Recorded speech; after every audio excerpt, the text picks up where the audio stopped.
Upat ka adlaw ang Youth Leadership Summit nga gipahigayon sa gym sa lungsod sa Carmen, Davao del Norte. Gitambungan kini sa 96 ka mga selected youth leaders sa 20 ka mga barangay sa lungsod.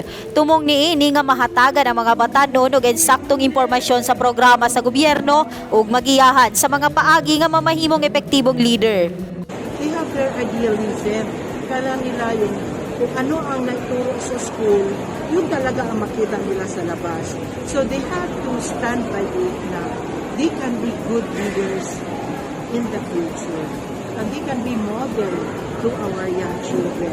And not only that, pwede rin magiging model sila sa ating mga nakakatanda sa kanila. So,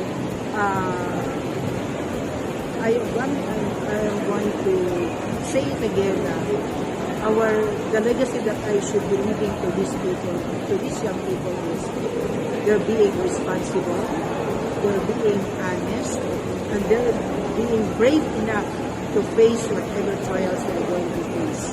Aminado si Yuniriza Sato, ang SK President sa Carmen, nga dali ra mahaylo ang mga batanon sa mga daotang bisyo ug ma-brainwash aron supako ng gobyerno. To give inputs to our young individuals na aware sila on how our government works kay as vulnerable as we are, it is our prime duties na hatagan o pagtagad ang sektor sa kabatanunan na mapalayo sa mga red seas. Red seas ang among tawag sa millennials, sa mga red seas. Gipangunahan sa 89th Infantry Battalion sa Philippine Army ang summit sa tinguha nga malayo ang mga batanon sa daotang kalihukan. Ang objective nito is to develop the youth to become more disciplined and responsible citizen of the country.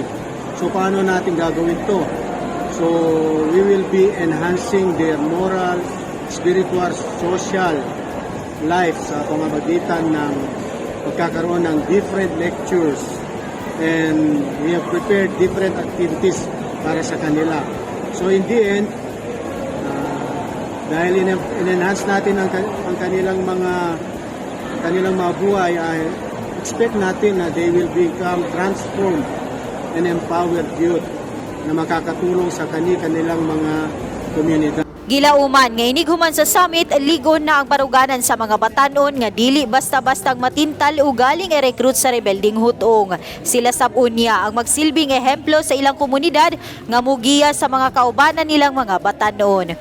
Nurin Michelle Igonia, Newsline Philippines, Province of Davao del Norte. Stay safe.